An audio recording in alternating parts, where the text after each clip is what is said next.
ਸਾਰੇ ਭੈਣ ਭਰਾਵਾਂ ਨੂੰ ਜੈ ਮਸੀਹ ਦੀ। ਅੱਜ ਦੇ ਵਚਨ ਦਾ ਮਨਨ ਕਰਨ ਤੋਂ ਪਹਿਲਾਂ ਅਸੀਂ ਪ੍ਰਾਰਥਨਾ ਵਿੱਚ ਜਾਵਾਂਗੇ। ਦਿਆਲੂ ਪ੍ਰਭੂ, ਅਸੀਂ ਆਪ ਦਾ ਧੰਨਵਾਦ, ਆਪ ਦੀ ਮਹਿਮਾ, ਆਪ ਦੀ ਵਡਿਆਈ, ਆਪ ਦੀ ਉਸਤਤ ਕਰਦੇ ਹਾਂ। ਤੂੰ ਰਾਜਿਆਂ ਦਾ ਰਾਜਾ ਹੈ, ਪ੍ਰਭੂਆਂ ਦਾ ਪ੍ਰਭੂ, ਸਰਵ ਸ਼ਕਤੀਮਾਨ, ਸਰਵ ਵਿਆਪੀ, ਸਰਵਗਿਆ ਪਰਮੇਸ਼ਰ ਹੈ। ਰੋਜ਼ਮਰਾ ਦੀ ਤਰ੍ਹਾਂ ਤੂੰ ਸਾਨੂੰ ਆਪਣੇ ਜੀਵਨ ਦੇ ਕੇ ਆਪਣੇ ਰਾਜ ਵਿੱਚ ਚਲਾਉਂਦਾ ਆ ਕਿ ਅਸੀਂ ਤੇਰੇ ਨਾਮ ਨੂੰ ਧੰਨਵਾਦ ਅਤੇ ਮਹਿਮਾ ਅਤੇ ਵਡਿਆਈ ਦੇ ਸਕੀਏ। ਹੁਣ ਤੱਕ ਦੀ ਤੇਰੀ ਸਾਰੀ ਭਲਾਈ ਦੇ ਲਈ ਧੰਨਵਾਦ। ਤੇਰੇ ਪਰਮੇਸ਼ਰ ਦਾ ਪਵਿੱਤਰ ਅਤੇ ਉੱਤਮ ਵਚਨ ਜੋ ਨਿਤ ਪ੍ਰਤੀ ਦਿਨ ਸਾਨੂੰ ਤੇਰੇ ਰਾਜ ਵਿੱਚ ਚੱਲਣ ਦੇ ਲਈ ਮਦਦ ਕਰਦੇ ਨੇ, ਉਸ ਦੇ ਲਈ ਵੀ ਧੰਨਵਾਦ। ਅੱਜ ਦੇ ਵਚਨ ਦੇ ਰਾਹੀਂ ਵੀ ਅਸੀਂ ਤੇਰੇ ਵਚਨ ਦੀਆਂ ਗੂੜ ਭੇਦ ਦੀਆਂ ਗੱਲਾਂ ਸਿੱਖ ਕੇ ਤੇਰੇ ਰਾਜ ਵਿੱਚ ਪਾਏ ਜਾਈਏ। ਅਜਿਹਾ ਹੋਣ ਦੇ ਲਈ ਮਦਦ ਕਰ। ਸਾਰਾ ਕੁਝ ਤੇਰੇ ਹੱਥਾਂ ਵਿੱਚ ਸੌਂਪਦੇ ਹੋਏ ਇਸ ਵਚਨ ਨੂੰ ਅਤੇ ਸੁਣਨ ਵਾਲਿਆਂ ਨੂੰ ਆਪ ਦੇ ਹੱਥਾਂ ਵਿੱਚ ਸੌਂਪਦੇ ਹੋਏ ਬੇਨਤੀ ਮਸੀਹ ਯਿਸੂ ਦੇ ਪਵਿੱਤਰ ਤੇ ਸਮਰਥੀ ਨਾਮ ਚ ਮੰਗਦੇ ਹਾਂ, ਆਮੀਨ। ਪਿਆਰੇ ਅਜ਼ੀਜ਼, ਅੱਜ ਦੇ ਜੋ ਵਚਨ ਦਾ ਮੈਂ ਭਾਗ ਲਿਆ ਹੈ ਉਹ ਲਿਆ ਹੈ ਪਹਿਲਾ ਰਾਜਾ ਉਸ ਦਾ 14 ਅਧਿਆਏ ਉਸ ਦੀ 8 ਆਇਤ ਨੂੰ ਮੈਂ ਆਪ ਦੇ ਲਈ ਪੜ੍ਹ ਰਿਹਾ ਹਾਂ। ਪਹਿਲਾ ਰਾਜਾ ਉਸ ਦਾ 14 ਅਧਿਆਏ ਉਸ ਦੀ 8 ਆਇਤ ਨੂੰ ਮੈਂ ਆਪ ਦੇ ਲਈ ਪੜ੍ਹ ਰਿਹਾ ਹਾਂ। ਇੱਥੇ ਲਿਖਿਆ ਹੈ,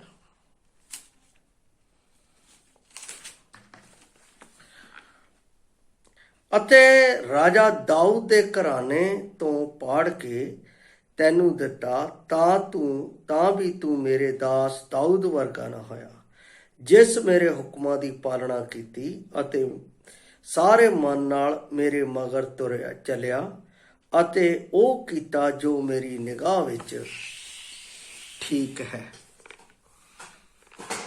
ਇਸ ਦਾ ਜੋ ਮੈਂ ਸਬਜੈਕਟ ਲਿਆ ਹੈ, ਇਸ ਵਚਨ ਦਾ ਸਬਜੈਕਟ ਹੈ ਪਰਮੇਸ਼ਵਰ ਦੀ ਚੰਗੇ ਅਤੇ ਬੁਰੇ ਵਿਸ਼ਵਾਸੀ ਦੇ ਪ੍ਰਤੀ ਪਛਾਣ,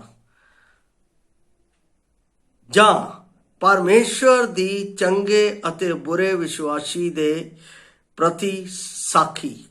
ਕਹਿਣ ਦਾ ਭਾਵ ਗਵਾਹੀ।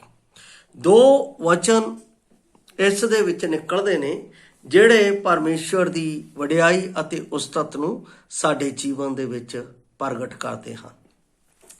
ਔਰ ਇਹ ਜੋ ਇਸ ਜਗ੍ਹਾ ਦੇ ਉੱਤੇ ਪਹਿਚਾਨ ਜਾਂ ਗਵਾਹੀ ਜੋ ਪਰਮੇਸ਼ਵਰ ਰਾਹੂ ਬੁਆਮ ਦੇ ਅੱਗੇ ਦੇ ਰਿਹਾ ਹੈ, ਉਸ ਦੇ ਅੱਗੇ ਜੋ ਉਸ ਦੇ ਪੁੱਤਰ ਦੇ ਮਾਨੰਦ ਸਨ, ਉਸ ਦੇ ਅੱਗੇ ਗਵਾਹੀ ਪਰਮੇਸ਼ਵਰ ਸਵੈਂ ਉਸ ਨੂੰ ਦੇ ਰਿਹਾ ਹੈ।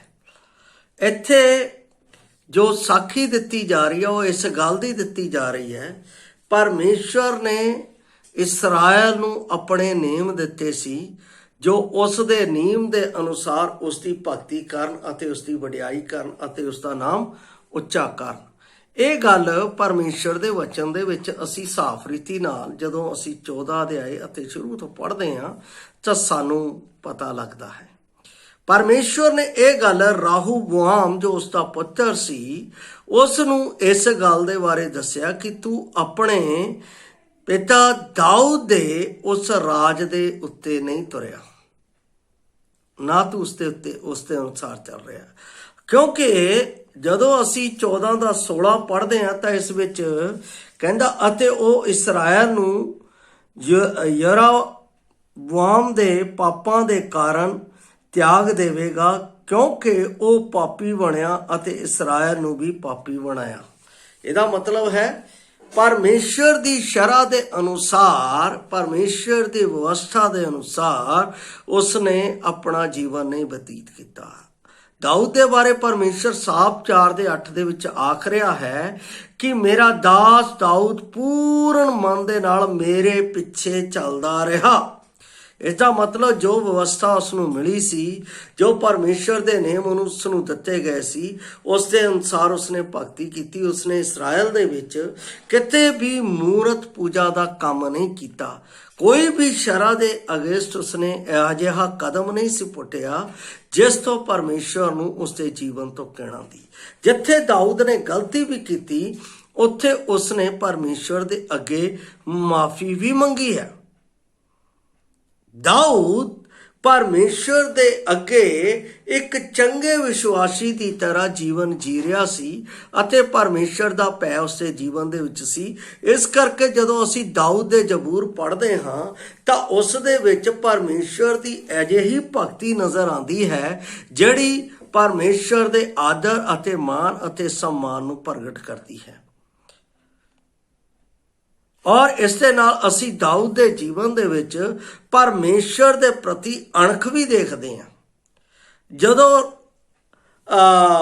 ਪਹਿਲਾ ਰਾਜਾ ਸ਼ਾਉਲ ਚੁਣਿਆ ਗਿਆ ਇਸਰਾਇਲ ਦੇ ਲਈ, ਜਦੋਂ ਇਸਰਾਇਲ ਨੇ ਮੰਗ ਕੀਤੀ ਕਿ ਸਾਡੇ ਲਈ ਰਾਜਾ ਚੁਣਿਆ ਜਾਵੇ ਤਾਂ ਇਸਰਾਇਲ ਦੇ ਲਈ ਰਾਜਾ ਸ਼ਾਉਲ ਚੁਣਿਆ ਗਿਆ। ਉਹ ਵੀ ਪਰਮੇਸ਼ਰ ਦੇ ਵਚਨ ਦੇ ਅਨੁਸਾਰ ਨਹੀਂ ਚੱਲਿਆ, ਉਹ ਵੀ ਬੁਰਾਈ ਦੇ ਵਿੱਚ ਚੱਲਿਆ। ਉਸ ਦੇ ਪ੍ਰਤੀ ਵੀ ਪਰਮੇਸ਼ਵਰ ਨੇ ਸਾਖੀ ਦਿੱਤੀ ਹੈ ਅਤੇ ਉਸ ਦੀ ਪਹਿਚਾਨ ਪਰਮੇਸ਼ਵਰ ਨੇ ਪ੍ਰਗਟ ਕੀਤੀ ਹੈ। ਕੀ ਹੈ? ਜਦੋਂ ਅਸੀਂ ਪਹਿਲਾ ਸ਼ੈਮੂਅਲ ਉਸ ਦਾ 15 ਅਧਿਆਇ ਉਸ ਦੀ 26 ਆਇਤ ਪੜ੍ਹਦੇ ਹਾਂ ਤਾਂ ਲਿਖਿਆ, ਤਾਂ ਸ਼ੈਮੂਅਲ ਨੇ ਸ਼ਾਉਲ ਨੂੰ ਆਖਿਆ, ਮੈਂ ਤੇਰੇ ਨਾਲ ਨਹੀਂ ਜਾਂਦਾ, ਕਿਉਂ ਜੋ ਤੂੰ ਯਹੋਵਾ ਦੇ ਵਚਨ ਨੂੰ ਰੱਦਿਆ ਅਤੇ ਯਹੋਵਾ ਨੇ ਇਸਰਾਇਲ ਉੱਤੇ ਪਾਤਸ਼ਾਹ ਰਹਿਣ ਤੋਂ ਤੈਨੂੰ ਰੱਦਿਆ ਹੈ। ਜਦੋਂ ਅਸੀਂ ਪਰਮੇਸ਼ਰ ਦੇ ਵਚਨ ਦੇ ਅਨੁਸਾਰ ਨਹੀਂ ਚੱਲਦੇ ਹਾਂ ਤਾਂ ਪਰਮੇਸ਼ਰ ਜੋ ਜ਼ਿੰਮੇਵਾਰੀ ਮੈਨੂੰ ਦਿੱਤੀ ਗਈ ਹੈ, ਜੋ ਅਧਿਕਾਰ ਮੈਨੂੰ ਦਿੱਤੇ ਗਏ ਹੈ, ਜਿਸ ਕਾਰਜ ਦੇ ਲਈ ਮੈਨੂੰ ਠਹਿਰਾਇਆ ਹੈ, ਪਰਮੇਸ਼ਰ ਮੇਰੇ ਜੀਵਨ ਤੋਂ ਖੋਹ ਲੈਂਦਾ ਹੈ। ਵਚਨ ਦੇ ਵਿੱਚ ਸਾਫ਼ ਤੌਰ ਤੇ ਲਿਖਿਆ ਹੈ, ਜਦੋਂ ਅਸੀਂ ਰਾਹੂ ਵਿਆਮ ਆਪਣਾ ਸਹੀ ਨਹੀਂ ਚੱਲਿਆ ਤਦ ਪਰਮੇਸ਼ਰ ਨੇ ਉਸ ਤੋਂ ਰਾਜ ਖੋਹ ਲਿਆ ਅਤੇ ਉਸਨੇ ਕੀ ਕਿਹਾ ਕਿ ਇਸ ਲਈ ਕਿ ਮੈਂ ਤੈਨੂੰ ਧੂੜ ਦੇ ਵਿੱਚੋਂ ਉਠਾਇਆ ਅਤੇ ਆਪਣੀ ਪ੍ਰਜਾ ਇਸਰਾਇਲ ਉੱਤੇ ਤੈਨੂੰ ਪ੍ਰਧਾਨ ਠਹਿਰਾਇਆ, ਪਰ ਤੂੰ ਯਰੋਬਾਮ ਦੇ ਰਾਹ ਉੱਤੇ ਤੁਰਿਆ ਅਤੇ ਮੇਰੀ ਪ੍ਰਜਾ ਇਸਰਾਇਲ ਤੋਂ ਪਾਪ ਕਰਵਾਇਆ, ਜੋ ਉਹ ਆਪਣੇ ਪਾਪਾਂ ਨਾਲ ਮੈਨੂੰ ਕ੍ਰੋਧਵਾਨ ਕਰਨ। ਇਸ ਦੇ ਨਾਲ ਅਸੀਂ ਇਸ ਦੀ 19 ਆਇਤ ਵੀ ਪੜ੍ਹਦੇ ਹਾਂ। ਜਦੋਂ ਯਰੋਬਾਮ ਨੇ ਰਾਹੂਬਿਆਮ ਦਾ ਜਿਹੜਾ ਪੁੱਤਰ ਸੀ ਉਸਨੇ ਗਲਤੀ ਕੀਤੀ ਹੈ ਤਾਂ ਉਸ ਦੀ 19 ਆਇਤ ਦੇ ਵਿੱਚ ਵੀ ਜਦੋਂ ਅਸੀਂ ਇਸ ਦੇ 16 ਦੀ 19 ਆਇਤ ਪੜ੍ਹਦੇ ਹਾਂ ਤਾਂ ਕਹਿੰਦਾ ਹੈ, ਇਹ ਉਸ ਦੇ ਪਾਪਾਂ ਦੇ ਕਾਰਨ ਹੋਇਆ ਜੋ ਉਸ ਨੇ ਕੀਤੇ ਜਦ ਉਹਨੇ ਯਹੋਵਾ ਦੇ ਵੇਖਣ ਵਿੱਚ ਬੁਰਾਈ ਕੀਤੀ ਅਤੇ ਯਰੋਬਾਮ ਦੇ ਰਾਹ ਉੱਤੇ ਚੱਲਦਾ ਰਿਹਾ ਅਤੇ ਜਦ ਉਹਨੇ ਆਪ ਪਾਪ ਕੀਤਾ ਜਿਸ ਤੋਂ ਇਸਰਾਇਲ ਨੂੰ ਵੀ ਪਾਪੀ ਬਣਾਇਆ ਗਿਆ। ਇੱਥੇ ਫੇਰ ਲਿਖਿਆ ਪਾਪੀ ਬਣਾਇਆ ਗਿਆ। ਉਸ ਤੋਂ ਬਾਅਦ 26 ਆਇਤ ਦੇ ਵਿੱਚ ਪੜ੍ਹਦੇ ਹਾਂ, ਉਹ ਨਵਾਟ ਦੇ ਪੁੱਤਰ ਯਰੋਬਾਮ ਦੀਆਂ ਸਾਰੀਆਂ ਰਾਹਾਂ ਵਿੱਚ ਚੱਲਦਾ ਰਿਹਾ ਅਤੇ ਉਸ ਦੀਆਂ ਪਾਪਾਂ ਵਿੱਚ ਵੀ ਜਿਨ੍ਹਾਂ ਨਾਲ ਉਸ ਨੇ ਇਸਰਾਇਲ ਤੋਂ ਪਾਪ ਕਰਵਾਏ, ਜਦ ਉਹਨਾਂ ਨੇ ਇਸਰਾਇਲ ਦੇ ਪਰਮੇਸ਼ਰ ਯਹੋਵਾ ਨੂੰ ਆਪਣੇ ਵਿਅਰਥ ਕੰਮਾਂ ਦੇ ਨਾਲ ਕ੍ਰੋਧਵਾਨ ਕੀਤਾ। ਰਾਜੇ ਦੀ ਪਦਵੀ ਆਸਾਨ ਨਹੀਂ ਸੀਗੀ, ਪਰ ਪਰਮੇਸ਼ਰ ਰਾਜਾ ਬਣਾਉਂਦਾ ਹੈ। ਪਰਮੇਸ਼ਰ ਨੇ ਸ਼ਾਉਲ ਨੂੰ ਰਾਜਾ ਬਣਾਇਆ, ਜਦੋਂ ਉਹ ਨਹੀਂ ਚੱਲਿਆ ਉਸ ਦੇ ਨਿਯਮਾਂ ਦੇ ਅਨੁਸਾਰ ਉਸ ਨੂੰ ਰੱਦ ਦਿੱਤਾ। ਉਸ ਤੋਂ ਬਾਅਦ ਦਾਊਦ ਬਣਿਆ, ਦਾਊਦ ਤੋਂ ਬਾਅਦ ਸੁਲੇਮਾਨ ਬਣਿਆ ਔਰ ਸੁਲੇਮਾਨ ਤੋਂ ਬਾਅਦ ਅੱਗੇ ਜੋ ਆਪਣਾ ਪੀੜ੍ਹੀ ਚੱਲੀ ਆ ਉਹਨਾਂ ਨੇ ਤਾਂ ਪਰਮੇਸ਼ਰ ਦੇ ਅੱਗੇ ਉਹ ਕੰਮ ਕੀਤੇ ਜਿਹੜੇ ਕੰਮ ਪਰਮੇਸ਼ਰ ਨੂੰ ਪਸੰਦ ਨਹੀਂ ਸੀ ਤੇ ਪਰਮੇਸ਼ਰ ਨੇ ਉਹਨਾਂ ਤੋਂ ਰਾਜ ਖੋਹ ਲਏ। ਪਿਆਰੋ, ਮੈਂ ਇੱਕ ਚੀਜ਼ ਦੱਸਣਾ ਚਾਹੁੰਦਾ, ਪਰਮੇਸ਼ਰ ਦੀ ਸਾਖੀ ਮੇਰੇ ਜੀਵਨ ਦੇ ਵਿੱਚ ਬੜੇ ਸਪਸ਼ਟ ਰੂਪ ਤੇ ਹੈ। ਜੇ ਮੈਂ ਗਲਤ ਕਰਦਾ ਤਾਂ ਵੀ, ਜੇ ਮੈਂ ਠੀਕ ਕਰਦਾ ਤਾਂ ਵੀ, ਪਰ ਜਿੱਥੇ ਗਲਤ ਹੈ ਉੱਥੇ ਪਰਮੇਸ਼ਰ ਉਸ ਤੋਂ ਆਪਣਾ ਰਾਜ ਅਤੇ ਉਹ ਅਧਿਕਾਰ ਜੋ ਮੇਰੇ ਜੀਵਨ ਦੇ ਵਿੱਚ ਉਸ ਦੇ ਰਾਜ ਦੇ ਲਈ ਚਲਾਉਣ ਦੇ ਲਈ ਦਿੱਤੇ ਗਏ ਆ ਉਹ ਖੋਹ ਲੈਂਦਾ ਹੈ। ਚਾਹੇ ਉਹ ਸੇਵਾ ਦਾ ਹੈ, ਚਾਹੇ ਕਿਸੇ ਤਰੀਕੇ ਦਾ ਹੈ, ਪਰਮੇਸ਼ਰ ਉਸ ਤੇ ਉੱਤੇ ਉਸ ਨੂੰ ਖੜਾ ਨਹੀਂ ਰਹਿਣ ਦਿੰਦਾ। ਨਵੇਂ ਨਿਯਮ ਦੇ ਵਿੱਚ ਵੀ ਇਹ ਗੱਲਾਂ ਹੈ। ਅਸੀਂ ਜਦੋਂ ਦਾਊਦ ਦੇ ਜੀਵਨ ਨੂੰ ਦੇਖਦੇ ਹਾਂ, ਦਾਊਦ ਦਾ ਜੀਵਨ ਅਜਿਹਾ ਜੀਵਨ ਸੀ ਜਿੱਥੇ ਉਹ ਗਲਤੀ ਕਰਦਾ ਸੀ, ਉਹ ਪਛਤਾਤਾਪ ਵੀ ਕਰਦਾ ਸੀ, ਪਰ ਸ਼ਾਉਲ ਨੇ ਇਹ ਕੰਮ ਨਹੀਂ ਕੀਤਾ। ਉਸ ਤੋਂ ਬਾਅਦ ਜੋ ਆਪਣਾ ਰਾਹੂਬੋਆਮ ਹੋਇਆ ਉਹਨੇ ਵੀ ਇਹ ਕੰਮ ਕੀਤਾ, ਉਹਨੇ ਵੀ ਪਛਤਾਤਾਪ ਨਹੀਂ ਕੀਤਾ। ਉਸ ਤੋਂ ਬਾਅਦ ਯਰੋਬਾਮ ਹੋਇਆ, ਉਹਨੇ ਵੀ ਆਪਣਾ ਘਿਰਣਿਤ ਕੰਮ ਕੀਤੇ, ਉਸਨੇ ਵੀ ਪਛਤਾਤਾਪ ਨਹੀਂ ਕੀਤਾ। ਪਰਮੇਸ਼ਰ ਨੇ ਉਹਨਾਂ ਤੋਂ ਰਾਜਗੱਦੀਆਂ ਖੋਹ ਲਈਆਂ। ਸੁਲੇਮਾਨ ਦੇ ਪ੍ਰਤੀ ਵੀ ਪਰਮੇਸ਼ਰ ਗਵਾਹੀ ਦਿੰਦਾ ਹੈ। ਜਦੋਂ ਸੁਲੇਮਾਨ ਦੇ ਬਾਰੇ ਵੀ ਅਸੀਂ ਪੜ੍ਹਦੇ ਹਾਂ ਤਾਂ ਉਸ ਦੇ ਬਾਰੇ ਪਹਿਲਾ ਸ਼ਮੂਏਲ ਉਸ ਦਾ 3 ਅਧਿਆਏ ਉਸ ਦੀ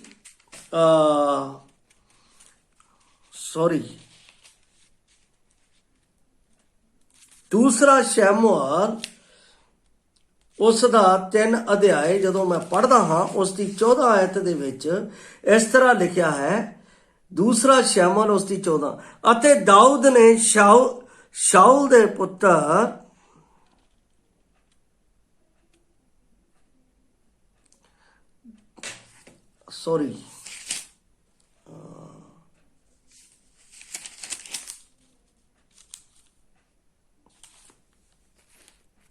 ਪਰਮੇਸ਼ਰ ਜੋ ਸੁਲੇਮਾਨ ਦੇ ਬਾਰੇ ਸਾਖੀ ਦਿੰਦਾ ਹੈ ਅਤੇ ਉਸ ਨੂੰ ਜੋ ਵਰਕ ਦਿੰਦਾ ਉਸ ਦੇ ਬਾਰੇ ਅਸੀਂ ਇੱਥੇ ਪੜ੍ਹਦੇ ਹਾਂ।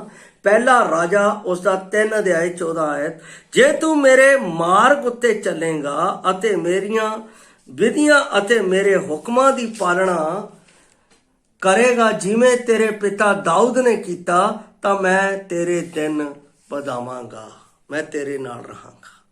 ਜਦੋਂ ਅਸੀਂ ਪਰਮੇਸ਼ਰ ਦੇ ਕੰਮ ਨੂੰ ਕਰਦੇ ਹਾਂ, ਜੋ ਪਰਮੇਸ਼ਰ ਨੇ ਸਾਨੂੰ ਦਿੱਤਾ ਹੈ, ਉਸ ਦੇ ਵਚਨ ਦੇ ਅਨੁਸਾਰ ਉਸ ਦੇ ਪਿੱਛੇ ਚੱਲਦੇ ਹਾਂ, ਉਸ ਦਾ ਭੈ ਮੰਨ ਕੇ ਅਸੀਂ ਉਸ ਦਾ ਕਾਰਜ ਕਰਦੇ ਹਾਂ, ਤਾਂ ਬਾਈਬਲ ਸਾਫ਼ ਰੀਤੀ ਨਾਲ ਕਹਿੰਦੀ ਹੈ ਕਿ ਮੈਂ ਤੁਹਾਡੇ ਅੰਗ ਸੰਗ ਹਾਂ, ਮੈਂ ਤੁਹਾਨੂੰ ਨਾ ਕਦੇ ਛੱਡਾਂਗਾ ਨਾ ਕਦੇ ਤਿਆਗਾਂਗਾ। ਆਈ ਐਮ ਯੂਅਰ ਗॉड, ਮੈਂ ਤੁਹਾਡਾ ਪਰਮੇਸ਼ਰ ਹਾਂ। ਪਰ ਅਸੀਂ ਜੇ ਚੱਲੀਏ ਤਾਂ ਇੱਥੇ ਕਹਿੰਦਾ ਮੈਂ ਦਾਊਦ ਦੇ ਨਾਲ ਜਿਸ ਤਰ੍ਹਾਂ ਰਿਹਾ ਸੁਲੇਮਾਨ ਨੂੰ ਕਹਿ ਰਿਹਾ ਹੈ, ਉਸੇ ਤਰ੍ਹਾਂ ਅੱਗੇ ਜਾ ਕੇ ਜਦੋਂ ਰਾਹੋਬੋਆਮ ਗਲਤ ਕਰ ਰਿਹਾ ਹੈ ਤਾਂ ਉਸ ਦੇ ਅੱਗੇ ਵੀ ਪਰਮੇਸ਼ਰ ਸਾਖੀ ਦੇ ਦਾਊਦ ਮੇਰੇ ਨਾਲ ਨਾਲ ਚੱਲਦਾ ਰਿਹਾ, ਉਹ ਪੂਰਨ ਮਨ ਨਾਲ ਮੇਰੇ ਪਿੱਛੇ ਤੁਰਦਾ ਰਿਹਾ, ਪਰ ਉਹ ਨਹੀਂ ਚੱਲਿਆ। ਪਰਮੇਸ਼ਰ ਹਰ ਇੱਕ ਦੇ ਜੀਵਨ ਨੂੰ ਪਛਾਣਦਾ ਹੈ ਅਤੇ ਉਸ ਦੀ ਸਾਖੀ ਨੂੰ ਸਮਾਜ ਦੇ ਵਿੱਚ ਖੜਾ ਕਰ ਦਿੰਦਾ ਹੈ, ਚਾਹੇ ਉਹ ਚੰਗੀ ਹੈ ਚਾਹੇ ਬੁਰੀ ਹੈ। ਜੇ ਚੰਗੀ ਹੈ ਤਾਂ ਪਰਮੇਸ਼ਰ ਦੀ ਮਹਿਮਾ ਉਸ ਜੀਵਨ ਦੇ ਰਾਹੀਂ ਹੁੰਦੀ ਹੈ, ਜੇ ਬੁਰੀ ਹੈ ਤਾਂ ਪਰਮੇਸ਼ਰ ਉਸ ਨੂੰ ਰੱਦ ਕਰ ਦਿੰਦਾ ਹੈ ਅਤੇ ਉਸ ਦਾ ਨਾਮ ਮਿਟਾ ਦਿੰਦਾ ਹੈ। ਜਿਸ ਤਰ੍ਹਾਂ ਅਸੀਂ ਦੇਖਦੇ ਹਾਂ ਸਦੋਮ ਅਤੇ ਅਮੋਰਾ ਨਕਸ਼ੇ ਦੇ ਵਿੱਚ ਲੱਭਦਾ ਹੀ ਨਹੀਂ, ਉਸ ਦੀ ਤਬਾਹੀ ਕਰ ਦਿੱਤੀ, ਉਸ ਨੂੰ ਖਤਮ ਹੀ ਕਰ ਦਿੱਤਾ। ਬਾਈਬਲ ਦੱਸਦੀ ਹੈ ਜੇ ਅਸੀਂ ਪਰਮੇਸ਼ਰ ਦੇ ਨਿਯਮਾਂ ਦੇ ਅਨੁਸਾਰ ਜੀਵਨ ਬਿਤਾਉਂਦੇ ਹਾਂ, ਪਰਮੇਸ਼ਰ ਦੇ ਭੈ ਦੇ ਵਿੱਚ ਚੱਲਦੇ ਹਾਂ, ਉਸ ਦੀ ਪਵਿੱਤਰਤਾ ਦੇ ਵਿੱਚ ਰਹਿੰਦੇ ਹਾਂ, ਉਸ ਦੇ ਪਿਆਰ ਦੇ ਵਿੱਚ ਬਣੇ ਰਹਿੰਦੇ ਹਾਂ, ਉਸ ਦੀ ਸੱਚਾਈ ਦੇ ਵਿੱਚ ਆਪਣਾ ਕਾਰਜ ਕਰਦੇ ਹਾਂ, ਤਾਂ ਪਰਮੇਸ਼ਰ ਹਰ ਪਲ ਦੇ ਵਿੱਚ ਕਹਿੰਦਾ ਹੈ ਮੈਂ ਤੁਹਾਡੇ ਨਾਲ।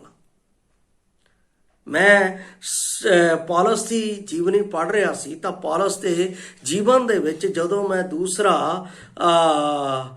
ਕੁਰਿੰਥੀਆਂ ਉਸ ਦਾ 11 ਅਧਿਆਏ ਪੜ੍ਹਦਾ ਤਾਂ ਉਸ ਦੇ ਵਿੱਚ ਪੌਲਸ ਦੇ ਉੱਤੇ ਇੰਨੇ ਤਸੀਹੇ ਆਏ, ਇੰਨੇ ਕਸ਼ਟ ਆਏ, ਪਰ ਉਹਨਾਂ ਕਸ਼ਟਾਂ ਦੇ ਵਿੱਚ ਮੈਂ ਇੱਕ ਚੀਜ਼ ਦੇਖੀ। ਕੀ ਦੇਖਿਆ? ਪਰਮੇਸ਼ਰ ਉਸ ਦੇ ਨਾਲ ਨਾਲ ਸੀ, ਸੰਗ ਸੀ, ਉਸ ਨੂੰ ਛੱਡਿਆ ਨਹੀਂ। 5 ਵਾਰ ਉਸਨੇ 3 ਵਾਰ ਬੈਂਤਾਂ ਦੀ ਮਾਰ ਖਾਧੀ, 5 ਵਾਰ ਕੋੜੇ 39, ਇੱਕ ਘੱਟ 39 ਕੋੜੇ। ਮੈਂ ਦੇਖ ਰਿਹਾ ਸੀ ਕਿ ਯਿਸੂ ਮਸੀਹ ਦੀ 39 ਕੋੜਿਆਂ ਦੇ ਨਾਲ ਪੀਠ ਛਲਨੀ ਹੋ ਗਈ, ਤਾਂ ਪੌਲਸ ਦੇ 5 ਪਏ ਤਾਂ ਕਿੱਦਾਂ ਉਹਦੀ ਹਾਲਾਤ ਹੋਊਗੇ। ਪਰ ਮੈਂ ਇਹ ਚੀਜ਼ ਦੇਖੀ ਹੈ, ਪਰਮੇਸ਼ਰ ਨੇ ਉਸ ਨੂੰ ਛੱਡਿਆ ਨਹੀਂ। God with us me, ਉਹ ਮੇਰੇ ਨਾਲ ਹੈ। ਚਾਹੇ ਮੈਂ ਕਿਹੋ ਜਿਹੀ ਪਰਿਸਥਿਤੀਆਂ ਦੇ ਵਿੱਚ ਵੀ ਹਾਂ, ਚਾਹੇ ਮੈਂ ਸਮੁੰਦਰਾਂ ਦੇ ਵਿੱਚ ਹਾਂ, ਚਾਹੇ ਮੈਂ ਅੰਧਕੋਰ ਦੀ ਘਾਟੀ ਵਿੱਚ ਹਾਂ, ਚਾਹੇ ਕਿਹੋ ਜਿਹੇ ਹਾਲਾਤਾਂ ਦੇ ਵਿੱਚ ਵੀ ਮੈਂ ਗੁਜ਼ਰ ਰਿਹਾ, ਪਰਮੇਸ਼ਰ ਮੇਰੇ ਨਾਲ ਹੈ, ਮੈਨੂੰ ਛੱਡੇਗਾ ਨਹੀਂ, ਕਿਉਂਕਿ ਉਹ ਆਪਣੇ ਵਚਨ ਦੇ ਵਿੱਚ ਕਹਿੰਦਾ ਹੈ। ਜਦੋਂ ਅਸੀਂ ਮਤੀ ਦੀ ਅੰਜੀਲ ਉਸ ਦਾ 28 ਅਧਿਆਇ ਉਸ ਦੀ 20 ਆਇਤ ਪੜ੍ਹਦੇ ਹਾਂ ਤਾਂ ਚੇਲਿਆਂ ਨੂੰ ਕਹਿੰਦਾ ਹੈ ਤੁਸੀਂ ਇਸ ਵਚਨ ਦੀ ਸਿੱਖਿਆ ਦੇਣਾ ਅਤੇ ਉਸ ਨੂੰ ਮੇਰੇ ਵਚਨ ਦੇ ਅਨੁਸਾਰ ਚੇਲੇ ਬਣਾਉਣਾ। ਵੇਖੋ ਯੁੱਗ ਦੇ ਅੰਤ ਸਮੇਂ ਤੀਕਰ ਮੈਂ ਤੁਹਾਡੇ ਨਾਲ ਹਾਂ। ਪਰਮੇਸ਼ਰ ਦਾ ਵਚਨ, ਪਰਮੇਸ਼ਰ ਦਾ ਆਸ਼ਵਾਸਨ ਜੋ ਪੌਲਸ ਦੇ ਨਾਲ ਸੀ ਉਹ ਸਾਡੇ ਨਾਲ ਵੀ ਹੈ, ਬਾਕੀ ਚੇਲਿਆਂ ਦੇ ਨਾਲ ਸੀ ਉਹ ਸਾਡੇ ਨਾਲ ਵੀ ਹੈ। ਦੂਸਰੀ ਗੱਲ ਪੌਲਸ ਕੀ ਕਹਿੰਦਾ ਹੈ, ਜਦੋਂ ਅਸੀਂ ਇਬਰਾਨੀਆਂ ਦੀ ਪੁਸਤਕ 13 ਅਧਿਆਇ ਉਸ ਦੀ 5 ਆਇਤ ਪੜ੍ਹਦੇ ਹਾਂ, ਕਹਿੰਦਾ ਤੁਹਾਡਾ ਜਿਹੜਾ ਜੀਵਨ ਹੈ ਲੋਭ ਰਹਿਤ ਹੋਵੇ। उसदे विच लोभ नहीं होना चाहिए। जो कुछ तुहाडे कोल वास्ते संतोख करो उसने आप किया है। किसने? परमेश्वर ने। मैं तेनू ना कदे त्यागांगा ना कदे छड्डांगा। परमेश्वर ने स्वयं किया है। वो ना तो मैनू त्यागदा है ना मैनू छड्डदा है। कितना महान परमेश्वर है जे मैं उस विच खड़ा था। इसलिए परमेश्वर की साखी पुराने नियम दे विच असी दाऊद दे विच देख रहे हैं। असी उसके पुत्र दे सुलेमान दे विच जीवन दे विच देख रहे हैं, जिस दे विच किया। और यहोशू दे जीवन दे विच भी उसने किया कि जिवें मैं मूसा दे संग संग रहा मैं तिवें तेरे नाल भी रहांगा। ਜਿਹੜੇ परमेश्वर दे वचन ਨੂੰ फॉलो करते हैं परमेश्वर कहता मैं उन्हां दे नाल हां। ਜਿਹੜੇ वचन ਦੀ फॉलो नहीं करते उन्हां दे प्रति परमेश्वर की साखी है कि मैं उन्हां ਨੂੰ ਛੱਡ ਦਿੱਤਾ, मैं उन्हां दे विच नहीं हां। हुण ਉਹ ਆਪਣੇ ਆਪ ਦੇ ਵਿੱਚ ਨਸ਼ਟ ਹੋਣਗੇ। ਇਹੋ ਗੱਲ ਅਸੀਂ ਨਿਊ ਟੈਸਟਾਮੈਂਟ ਦੇ ਵਿੱਚ ਵੀ ਦੇਖਦੇ ਹਾਂ। ਪੌਲਸ ਅਤੇ ਤਿਮੋਥੀਅਸ ਦੇ ਨਾਲ ਜੋ ਪਰਮੇਸ਼ਰ ਨੇ ਗੱਲਾਂ ਕੀਤੀਆਂ। ਪਰਮੇਸ਼ਰ ਕੀ ਕਹਿੰਦਾ ਹੈ ਜਦੋਂ ਅਸੀਂ ਤਿਮੋਥੀਅਸ ਪਹਿਲਾ ਤਿਮੋਥੀਅਸ ਉਸਦਾ 4:12 ਜਦੋਂ ਤਿਮੋਥੀਅਸ ਨੂੰ ਪਰਮੇਸ਼ਰ ਦਾ ਦਾਸ ਪੌਲਸ ਸਿੱਖਿਆ ਦਿੰਦਾ ਹੈ ਤਾਂ ਉਸ ਨੂੰ ਉਹ ਕੀ ਕਹਿੰਦਾ ਹੈ, ਮੈਂ ਆਪ ਦੇ ਲਈ ਪੜ੍ਹ ਰਿਹਾ ਹਾਂ। ਇੱਥੇ 4:12 ਚ ਕਹਿੰਦਾ ਹੈ, कहता कोई तेरी जवानी नू तुच्छ ना जाने, सगों तू नेचावाना दे लई वचन विच, चाल चलन विच, प्रेम विच, नेचा विच, पवित्रताई विच नमूना बनी।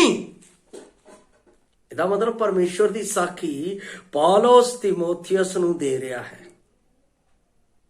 क्योंकि पौलुस नमूना बनिया है। और उसके नाल ਉਹ ਆਪਣਾ ਦੂਸਰਾ ਤਿਮੋਥੀਅਸ 1:5 ਦੇ ਵਿੱਚ ਉਹਦੀ ਸਾਖੀ ਦਿੰਦਾ ਹੈ ਪੌਲਸ। ਕਿਹਦੀ? ਤਿਮੋਥੀਅਸ ਦੇ ਬਾਰੇ ਚ। ਤਿਮੋਥੀਅਸ ਦੇ ਜੀਵਨ ਦੇ ਚਾਲ ਚਲਨ ਦੇ ਵਿੱਚ ਉਹ ਸਾਖੀ ਦਿੰਦਾ ਹੈ। ਉਹ ਪਰਮੇਸ਼ਰ ਦੀ ਵੱਲੋਂ ਹੁੰਦੀ ਹੈ। ਕੀ ਕਹਿੰਦਾ ਹੈ? ਕਹਿੰਦਾ ਮੈਨੂੰ ਤੇਰੀ ਨਿਸ਼ਕਪਟ ਨੇਚਾ ਚੇਤੇ ਆਉਂਦੀ ਹੈ। ਕਿਹਨੂੰ ਕਹਿ ਰਿਹਾ? ਤਿਮੋਥੀਅਸ ਨੂੰ। मैनू तेरी निष्कपट नेचा, ਇਹਦਾ मतलब उसदे विच कोई भी प्रकार दा लोभ नहीं सी, किसी प्रकार दा लालच नहीं सी, किसी प्रकार दा छल नहीं सी, किसी प्रकार दा कपट नहीं सी। बिल्कुल सिद्धता दे विच जिवें पौलुस ने तिमोथियस नू 4:12 दे विच किहा सी तू नमूना बनी, तिवें बन गया।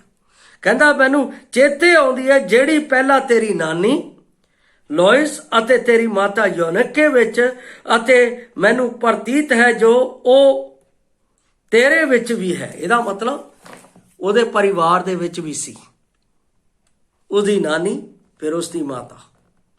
इहदा मतलब उन्होंने परमेश्वर दे पिछे किद्दां चलना है, परमेश्वर दे विच किद्दां बने रहना है, चाहे किहो जिहियां भी परिस्थितियां होण उस दे नाल किद्दां वचन दे विच डट के रहना है, उन्हें सिक्ख्या सी। और उस चीज नूं उसने अपने जीवन दे विच लागू किया और परमेश्वर दे दास दे द्वारा वो सराया गया। भाव परमेश्वर दे राही इस वचन दे विच सराया गया कि मैनू तेरे नेचा दी, तेरे विश्वास दी गल चेता आंदी है जो निष्कपट है तेरे विच, जो तेरी नानी विच सी, जो तेरी माता यूनिके दे विच। देखो कितनी वड्डी गल है। पर एक जगह पौलुस जरूर एक गल कहता है, जड़े छल कपट करने वाले है, जड़े पाप जिदा राहोबयाम ने पाप किया है, यरोबाम ने पाप किया है, वो अपने बाप दादियां दी उस राजा दाऊद दी चाल दे विच नहीं चले,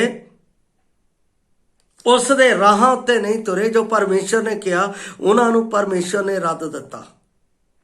इत्थे तिमोथियस दे विच पौलुस तिमोथियस दे विच ਉਹ एक गल कह रहा है, मैं वो आप नूं पढ़ के दस रहा हाँ। पहला तिमोथियस 1 अध्याय कहंदा 18 आयत तो लैके मैं 20 आयत तक आप दे लई पढ़ रहा हाँ। कहंदा हे मेरे पुत्र, मैं उन्हां अगम वाकां दे अनुसार ਜਿਹੜੇ अगों तेरे विखे कीते गए तैनूं ये हुक्म दिंदा हाँ, भाई तू उन्हां दे सहारे अच्छी लड़ाई लड़ी। किहड़े? जो हथियार परमेश्वर दे वचन दिते गए। अज असी परमेश्वर दे वचन दे नाल नहीं लड़दे, असी कहदे ना अपने मन दे विचारां नाल लड़दे। वचन की कहंदा है, असी ओ नहीं जो मेरे जीवन च मैनूं चंगा लगदा है इदां ਆ ਕਰ ਲੋ, ਉਹ ਕਰ ਲੋ। ਵਟ ਵਚਨ ਕੀ ਕਹਿ ਰਿਹਾ ਸੀ ਉਹਦੇ ਅਨੁਸਾਰ ਨੇ। ਸਾਡੀ ਕਲੀਸਿਆ ਪਰਮੇਸ਼ਰ ਦੇ ਵਚਨ ਦੀ ਇੱਕ ਕੀ ਹੈ, ਨੀਂਹ ਹੈ। ਪਹਿਲੀ ਸ਼ਤਾਬਦੀ ਦੇ ਵਿੱਚ ਪਹਿਲੀ ਅਸੈਂਬਲੀ ਜਦੋਂ ਤਿਆਰ ਹੋਈ ਤਾਂ ਉਸ ਦੀ ਨੀਂਹ ਕਿੱਦਾਂ ਤਿਆਰ ਕੀਤੀ ਗਈ। ਲਿਖਿਆ ਉਹ ਚੇਲਿਆਂ ਦੇ ਨਾਲ ਕੀ ਕਰਨ ਨੂੰ, ਸਿੱਖਿਆ ਲੈਣ ਨੂੰ, ਪ੍ਰਾਰਥਨਾ ਕਰਨ ਨੂੰ, ਰੋਟੀ ਤੋੜਨ ਨੂੰ, ਸੰਗਤੀ ਕਰਨ ਨੂੰ ਲੱਗੇ ਰਹੇ। ਇਹ ਨੀਂਹ ਸੀ। ਚਾਰ ਗੱਲਾਂ ਜਿਹੜੀਆਂ ਉਹਨਾਂ ਦੇ ਵਿੱਚ ਸੀਗੀਆਂ, ਚਾਰ ਫਾਊਂਡੇਸ਼ਨ ਉਹਨਾਂ ਦੇ ਵਿੱਚ ਸੀ, ਜਿਸ ਦੇ ਨਾਲ ਉਹ ਮਜ਼ਬੂਤ ਖੜੀ ਰਹੀ ਕਲੀਸਿਆ, ਯਰੂਸ਼ਲਮ ਦੀ ਕਲੀਸਿਆ। ਇੱਥੇ ਉਹਦੀ ਗੱਲ ਕਰ ਰਿਹਾ ਹੈ। ਫਿਰ ਅੱਗੇ ਕਹਿੰਦਾ ਹੈ 19 ਆਇਤ ਦੇ ਵਿੱਚ, ਅਤੇ ਨੇਚਾ ਅਤੇ ਸ਼ੁੱਧ ਅੰਤःਕਰਨ ਨੂੰ ਤਕੜਿਆ ਰੱਖੀ, ਜਿਨ੍ਹਾਂ ਨੂੰ ਕਈਆਂ ਨੇ ਛੱਡ ਕੇ ਨੇਚਾ ਦੀ ਬੇੜੀ ਡੋਬ ਦਿੱਤੀ। ਔਰ ਜਿਨ੍ਹਾਂ ਨੇ ਨੇਚਾ ਦੀ ਬੇੜੀ ਡੋਬੀ ਹੈ ਉਹਨਾਂ ਦਾ ਨਾਂ ਵੀ ਇੱਥੇ ਦੱਸਦਾ। ਕਹਿੰਦਾ ਉਹਨਾਂ ਵਿੱਚੋਂ ਹਨਿਊਮੀਅਸ ਅਤੇ ਸਿਕੰਦਰ ਹਨ, ਜਿਨ੍ਹਾਂ ਨੂੰ ਮੈਂ ਸ਼ੈਤਾਨ ਦੇ ਗੋਚਰੇ ਕਰ ਦਿੱਤਾ, ਭਾਈ ਤਾੜਨਾ ਪਾ ਕੇ ਉਹ ਕੁਫਰ ਦੀਆਂ ਗੱਲਾਂ ਨਾ ਵਕਣ। ਇਹਦਾ ਮਤਲਬ ਹੈ ਉਹ ਪਰਮੇਸ਼ਰ ਦੇ ਵਚਨ ਨੂੰ ਕੀ ਕਰ ਰਹੇ ਸੀ, ਤੋੜ ਮਰੋੜ ਰਹੇ ਸੀ। ਜੋ ਪਰਮੇਸ਼ਰ ਦਾ ਵਚਨ ਹੈ ਉਹ ਦੱਸ ਨਹੀਂ ਰਹੇ। ਮੈਂ ਕਈ ਵਿਸ਼ਵਾਸੀਆਂ ਦੇ ਨਾਲ ਗੱਲਾਂ ਕਰਦਾ ਹਾਂ, ਜਦੋਂ ਵਚਨ ਦੇ ਆਪਣਾ ਆਧਾਰ ਦੇ ਉੱਤੇ ਉਹਨਾਂ ਨੂੰ ਸਿਖਾਉਣਾ ਸ਼ੁਰੂ ਕਰਦੇ ਹਾਂ ਤਾਂ ਉਹ ਕੀ ਕਹਿੰਦੇ, ਭਾਜੀ ਇਹ ਵਚਨ ਤਾਂ ਨਹੀਂ ਹੋਣਾ ਚਾਹੀਦਾ। ਕਾਹਤੇ? ਕਿਉਂ? ਕਿਉਂਕਿ ਉਹ ਸੰਸਾਰ ਦੀ ਸੁੰਦਰਤਾ ਵੀ ਆਪਣੇ ਵਿੱਚ ਲਿਆਉਣਾ ਚਾਹੁੰਦੇ ਆ, ਉਹ ਸੰਸਾਰ ਦੀਆਂ ਗੱਲਾਂ ਵੀ ਆਪਣੇ ਵਿੱਚ ਲਿਆਉਣਾ ਚਾਹੁੰਦੇ ਆ। ਇੱਕ ਵਿਸ਼ਵਾਸੀ ਨੂੰ ਪਰਮੇਸ਼ਰ ਦੇ ਪਵਿੱਤਰ ਵਚਨ ਦੇ ਨਾਲ ਸਧਾਰਨਤਾ ਦੇ ਜੀਵਨ ਦੇ ਵਿੱਚ ਜੀਣ ਦੀ ਲੋੜ ਹੈ, ਜਿਹਦੀ ਸਾਖੀ ਪਰਮੇਸ਼ਰ ਮੇਰੇ ਅਤੇ ਆਪ ਦੇ ਜੀਵਨ ਦੇ ਵਿੱਚ ਦੇਣਾ ਚਾਹੁੰਦਾ ਹਾਂ। ਅੱਜ ਲੋਕ ਕੀ ਕਰ ਰਹੇ ਆ? ਪਰਮੇਸ਼ਰ ਦੇ ਵਚਨ ਦੇ ਅਨੁਸਾਰ ਚੱਲ ਰਹੇ ਆ। ਉਹਨਾਂ ਦੇ ਪਹਿਰਾਵੇ ਦੇਖ ਲਓ, ਉਹਨਾਂ ਦਾ ਉੱਠਣਾ ਬੈਠਣਾ ਦੇਖ ਲਓ, ਉਹਨਾਂ ਦਾ ਚਾਲ ਚਲਨ ਦੇਖ ਲਓ, ਪਰਮੇਸ਼ਰ ਦੇ ਵਚਨ ਦੇ ਅਨੁਸਾਰ ਨਹੀਂ ਹੈ। ਬਾਈਬਲ ਦੇ ਵਿੱਚ ਜਦੋਂ ਅਸੀਂ ਵਿਵਸਥਾਚਾਰ ਦੇ ਆਪਣਾ ਖੰਡ ਨੂੰ ਪੜ੍ਹਦੇ ਹਾਂ ਤਾਂ ਉਹਦੇ ਵਿੱਚ ਲਿਖਿਆ ਹੈ ਕਿ ਮਨੁੱਖ ਔਰਤ ਦੇ ਕੱਪੜੇ ਨਾ ਪਾਵੇ, ਔਰਤ ਮਨੁੱਖ ਦੇ ਕੱਪੜੇ ਨਾ ਪਾਵੇ। ਪਰ ਅੱਜ ਹੋ ਕੀ ਰਿਹਾ ਹੈ? ਅੱਜ ਦੋਨੇ ਚੀਜ਼ਾਂ ਇਸ ਤਰ੍ਹਾਂ ਚੱਲ ਰਹੀਆਂ ਹੈ ਜਿਸ ਦੇ ਵਿੱਚ ਪਰਮੇਸ਼ਰ ਦੇ ਨੇਮ ਨੂੰ ਵਿਗਾੜਿਆ ਜਾ ਰਿਹਾ ਹੈ। ਬਾਈਬਲ ਦੇ ਵਿੱਚ ਲਿਖਿਆ ਹੈ ਸਾਡੇ ਸਿਰ ਦੇ ਉੱਤੇ ਤੇਲ ਹੋਣਾ ਚਾਹੀਦਾ ਹੈ, ਜਿਹੜਾ ਕਿ ਕਿਸ ਚੀਜ਼ ਨੂੰ ਦੱਸਦਾ ਹੈ? ਪਰਮੇਸ਼ਰ ਦੀ ਨਰਮਾਈ ਅਤੇ ਮਹਿਮਾ ਨੂੰ ਦੱਸਦਾ ਹੈ। ਪਰ ਅੱਜ ਕੀ ਲਾ ਰਹੇ ਆ? ਜੈਲ। ਪਰਮੇਸ਼ਰ ਸੋਚ ਰਿਹਾ ਹੋਣਾ ਕਿ ਮੇਰੀ ਸ੍ਰਿਸ਼ਟੀ ਬਣਾਈ ਹੋਈ ਕੀ ਕਰ ਰਹੀ ਹੈ, ਕਿੱਦਾਂ ਦੇ ਕੰਮਾਂ ਦੇ ਵਿੱਚ ਲੱਗ ਗਈ ਹੈ। ਪਿਆਰੋ, ਸਾਡਾ ਚਾਲ ਚਲਨ, ਸਾਡਾ ਬੋਲਣਾ ਚਾਲਣਾ ਪਰਮੇਸ਼ਰ ਦੇ ਸੁਭਾਅ ਨੂੰ ਪ੍ਰਗਟ ਕਰਦਾ ਹੈ। ਮੈਂ ਪਿਛਲੇ ਕੱਲ ਦੱਸ ਰਿਹਾ ਸੀ ਅਸੀਂ ਮਸੀਹ ਦੀ ਚਿੱਠੀਆਂ, ਚਿੱਠੀ ਕਿੱਦਾਂ ਦੀ ਹੋਣੀ ਚਾਹੀਦੀ ਹੈ। ਚਿੱਠੀ ਨੂੰ ਅਸੀਂ ਫੁੱਲਾਂ ਦੇ ਨਾਲ ਆਪਣਾ ਬਣਾ ਕੇ ਆਪਣਾ ਇਦਾਂ ਕਰਨਾ ਨਹੀਂ। ਚਿੱਠੀ ਸਧਾਰਨ ਹੁੰਦੀ ਹੈ, ਜਦੋਂ ਖੁੱਲ੍ਹਦੀ ਹੈ ਤਾਂ ਉਸ ਦੇ ਵਿੱਚ ਆਨੰਦ ਦੀਆਂ ਗੱਲਾਂ ਆਉਂਦੀਆਂ। ਔਰ ਪਰਮੇਸ਼ਰ ਕਹਿੰਦਾ ਆਨੰਦ ਦੀਆਂ ਗੱਲਾਂ ਮੈਂ ਤੁਹਾਨੂੰ ਦੇਤੀਆਂ, ਮੈਂ ਤੁਹਾਡੇ ਪਾਪ ਚੁੱਕ ਕੇ ਪਿਛਾਂਹ ਸੁੱਟ ਦਿੱਤੇ। ਹੁਣ ਮੈਂ ਤੁਹਾਡੇ ਵਿੱਚ ਆਪਣੀ ਪਵਿੱਤਰਤਾ ਦੀਆਂ ਗੱਲਾਂ ਪਾ ਦਿੱਤੀਆਂ, ਹੁਣ ਮੈਂ ਤੁਹਾਡੇ ਵਿੱਚ ਆਪਣੇ ਪ੍ਰੇਮ ਦੀਆਂ ਗੱਲਾਂ ਪਾ ਦਿੱਤੀਆਂ, ਹੁਣ ਮੈਂ ਤੁਹਾਡੇ ਵਿੱਚ ਪਵਿੱਤਰਤਾ ਦੇ ਨਾਲ ਸੱਚਾਈ ਦੀਆਂ ਗੱਲਾਂ ਪਾ ਦਿੱਤੀਆਂ, ਹੁਣ ਮੈਂ ਤੁਹਾਡੇ ਵਿੱਚ ਸ਼ਾਂਤੀ ਦੀਆਂ ਗੱਲਾਂ ਪਾ ਦਿੱਤੀਆਂ, ਹੁਣ ਮੈਂ ਤੁਹਾਡੇ ਵਿੱਚ ਆਨੰਦ ਦੀਆਂ ਗੱਲਾਂ ਪਾ ਦਿੱਤੀਆਂ, ਹੁਣ ਮੈਂ ਤੁਹਾਡੇ ਵਿੱਚ ਭਲਾਈ ਦੀਆਂ ਗੱਲਾਂ ਨਾਲ ਤੁਹਾਨੂੰ ਭਰਪੂਰ ਕਰ ਦਿੱਤਾ ਹੈ, ਭਰ ਦਿੱਤਾ ਹੈ, ਪੂਰਾ ਕਰ ਦਿੱਤਾ ਹੈ। ਪਰ ਅਸੀਂ ਹੁਣ ਕਰ ਕੀ ਰਹੇ ਹਾਂ?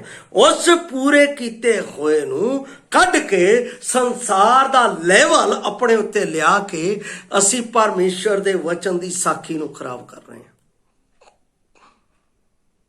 ਪਰਮੇਸ਼ਰ ਨੇ ਮੈਨੂੰ ਇੱਕ ਹੁਕਮ ਦਿੱਤਾ ਹੈ, ਮੈਨੂੰ ਨਹੀਂ, ਸਾਰਿਆਂ ਨੂੰ, ਜਿੰਨੇ ਵੀ ਵਿਸ਼ਵਾਸੀ ਹੈ, ਜਿਨ੍ਹਾਂ ਨੇ ਤੌਬਾ ਕੀਤੀ ਹੈ, ਜਿਨ੍ਹਾਂ ਨੇ ਪਰਮੇਸ਼ਰ ਨੂੰ ਪਹਿਨ ਲਿਆ, ਜਿਨ੍ਹਾਂ ਨੇ ਮੰਨ ਲਿਆ ਹੈ ਕਿ ਯਿਸੂ ਮਸੀਹ ਮੇਰਾ ਪ੍ਰਭੂ ਹੈ, ਉਹਨਾਂ ਨੂੰ ਪਰਮੇਸ਼ਰ ਨੇ ਕਮਾਂਡ, ਜਾਓ ਜਾ ਕੇ ਸਰਵੱਤ ਸ੍ਰਿਸ਼ਟੀ ਦੇ ਵਿੱਚ ਮੇਰੀ ਖੁਸ਼ਖਬਰੀ ਦਾ ਪ੍ਰਚਾਰ। ਇਹ ਪ੍ਰਚਾਰਕਾਂ ਨੂੰ ਨਹੀਂ, ਹਰ ਇੱਕ ਬਲੀਵਰ ਜੋ ਵਿਸ਼ਵਾਸ ਕਰਦਾ ਹੈ ਉਹਨੂੰ ਇਹ ਗੱਲ ਦਿੱਤੀ ਗਈ ਹੈ ਕਿ ਉਹ ਜਾ ਕੇ ਖੁਸ਼ਖਬਰੀ ਦੀ ਪ੍ਰਚਾਰ ਕਰਨ ਔਰ ਉਸ ਦੇ ਰਾਹੀਂ ਪਰਮੇਸ਼ਰ ਦੀ ਪਹਿਚਾਨ ਉਹਨਾਂ ਦੇ ਜੀਵਨ ਦੇ ਵਿੱਚ ਪ੍ਰਗਟ ਹੁੰਦੀ ਹੈ। ਜੇ ਉਹ ਪਰਮੇਸ਼ਰ ਦੀ ਗਵਾਹੀ ਨਹੀਂ ਦਿੰਦੇ ਹੈ ਤਾਂ ਉਹਨਾਂ ਦੇ ਵਿੱਚ ਬੁਰਾਈ ਦੀ ਸਾਖੀ ਪ੍ਰਗਟ ਹੁੰਦੀ ਹੈ। ਜੋ ਪਰਮੇਸ਼ਰ ਦੀ ਸਾਖੀ ਦਿੰਦੇ ਹੈ ਤਾਂ ਪਰਮੇਸ਼ਰ ਦਾ ਜੀਵਨ ਉਹਨਾਂ ਦੇ ਵਿੱਚ ਪ੍ਰਗਟ ਹੁੰਦਾ ਹੈ। ਪਹਿਲੀ ਸ਼ਤਾਬਦੀ ਦੇ ਵਿੱਚ ਚੇਲੇ ਮਸੀਹ ਸਦਾਏ ਕਿਉਂ? ਕਿਉਂਕਿ ਉਹਨਾਂ ਨੇ ਮਸੀਹ ਦੇ ਆਚਰਣ ਨੂੰ, ਮਸੀਹ ਦੇ ਜੀਵਨ ਨੂੰ ਆਪਣੇ ਜੀਵਨ ਦੇ ਰਾਹੀਂ ਪ੍ਰਗਟ ਕੀਤਾ ਤੇ ਪਰਮੇਸ਼ਰ ਦੀ ਸਾਖੀ ਰਸੂਲਾਂ ਦੇ ਕਰਤੱਵ 11 ਅਧਿਆਇ ਉਸ ਦੀ 26 ਆਇਤ ਦੇ ਵਿੱਚ ਦਿੱਤੀ ਗਈ ਕਿ ਚੇਲੇ ਪਹਿਲੀ ਸ਼ਤਾਬਦੀ ਦੇ ਵਿੱਚ ਮਸੀਹੀ ਸਦਾਏ ਗਏ। ਜਿਨ੍ਹਾਂ ਨੇ ਗਲਤ ਕੰਮ ਕੀਤੇ ਉਹਨਾਂ ਦੇ ਬਾਰੇ ਇੱਥੇ ਜਿਵੇਂ ਤਿਮੋਥੀਅਸ 'ਚ ਲਿਖਿਆ, ਹੋਰ ਵੀ ਕਈ ਜਗ੍ਹਾ ਦੇ ਵਿੱਚ ਲਿਖਿਆ ਹੈ ਬਾਈਬਲ ਦੇ ਵਿੱਚ ਉਹਨਾਂ ਦੇ ਬਾਰੇ ਸਾਫ਼ ਤੌਰ ਤੇ, ਇੱਥੋਂ ਤੱਕ ਕਿ ਯੋਹੰਨਾ ਵੀ ਇੱਕ ਗੱਲ ਕਹਿੰਦਾ ਹੈ, ਮੈਂ ਉਹ ਵੀ ਆਪ ਦੇ ਲਈ ਪੜ੍ਹ ਰਿਹਾ ਹਾਂ, ਦੂਸਰਾ ਯੋਹੰਨਾ ਦੀ ਪੱਤਰੀ ਉਸ ਦਾ ਮੈਂ ਆਪ ਦੇ ਲਈ 8 ਆਇਤ ਦੇ ਵਿੱਚ ਪੜ੍ਹ ਰਿਹਾ, 7 ਆਇਤ ਤੋਂ ਕਹਿੰਦਾ ਹੈ, ਕਿਉਂ ਜੋ ਵਾਲੇ ਛਲੀਏ ਸੰਸਾਰ ਵਿੱਚ ਨਿਕਲ ਆਏ ਹਨ, ਜਿਹੜੇ ਯਿਸੂ ਮਸੀਹ ਦੇ ਦੇਹਧਾਰੀ ਹੋਣ ਨੂੰ ਨਹੀਂ ਮੰਨਦੇ, ਇਹੋ ਛਲੇਡੇ ਅਤੇ ਮਸੀਹ ਦੇ ਵਿਰੋਧੀ ਹਨ। ਚੌਕਸ ਰਹੋ ਭਾਈ, ਜਿਹੜੇ ਕੰਮ ਅਸਾਂ ਕੀਤੇ ਸੋ ਤੁਸੀਂ ਨਾ ਵਿਗਾੜੋ, ਸਗੋਂ ਪੂਰਾ ਫਲ ਪ੍ਰਾਪਤ ਕਰੋ। ਹਰ ਕੋਈ ਜਿਹੜਾ ਆਗੂ ਬਣ ਕੇ ਮਸੀਹ ਦੀ ਸਿੱਖਿਆ ਉੱਤੇ ਕਾਇਮ ਨਹੀਂ ਰਹਿੰਦਾ, ਪਰਮੇਸ਼ਰ ਉਹਦੇ ਕੋਲ ਨਹੀਂ, ਅਤੇ ਉਸ ਦੀ ਸਿੱਖਿਆ ਉੱਤੇ ਕਾਇਮ ਰਹਿੰਦਾ ਹੈ, ਉਹਦੇ ਕੋਲ ਪਿਤਾ ਅਤੇ ਪੁੱਤਰ ਹੈ। ਉਹਦੇ ਕੋਲ ਪਿਤਾ ਅਤੇ ਪੁੱਤਰ ਹੈ। ਇਸ ਲਈ ਪਿਆਰੋ, ਅਸੀਂ ਪਰਮੇਸ਼ਰ ਦੀ ਸਾਖੀ ਦੀ, ਜੋ ਉਸਨੇ ਮੇਰੇ ਕੋਲ ਆਪਣਾ ਇਹ ਪਵਿੱਤਰ ਵਚਨ ਦਿੱਤਾ ਹੈ, ਇਸ ਦੀ ਸਾਖੀ ਵਿੱਚ ਬਣੇ ਰਹੀਏ ਤਾਂ ਕਿ ਪਰਮੇਸ਼ਰ ਦੀ ਪਹਿਚਾਨ ਮੇਰੇ ਰਾਹੀਂ ਦੂਸਰਿਆਂ ਉੱਤੇ ਪ੍ਰਗਟ ਹੋਵੇ ਔਰ ਦੂਸਰਿਆਂ ਦੇ ਵਿੱਚ ਪਰਮੇਸ਼ਰ ਦਾ ਜੀਵਨ ਜੀਵੰਤ ਹੋ ਸਕੇ, ਉਹ ਵੀ ਪਰਮੇਸ਼ਰ ਦੇ ਨਾਮ ਦੇ ਗਵਾਹ ਬਣ ਸਕਣ। ਪਰਮੇਸ਼ਰ ਅਜਿਹਾ ਹੋਣ ਦੇ ਲਈ ਮਦਦ ਕਰੇ। ਪਰਮੇਸ਼ਰ ਇਸ ਵਚਨ ਦੇ ਰਾਹੀਂ ਆਪ ਨੂੰ ਬਰਕਤ ਦੇਵੇ। ਪਰਮੇਸ਼ਰ ਦੇ ਨਾਮ ਦੀ ਮਹਿਮਾ ਹੋਵੇ। ਜੈ ਮਸੀਹ ਦੀ। ਮਾਰਾਨਾਥਾ।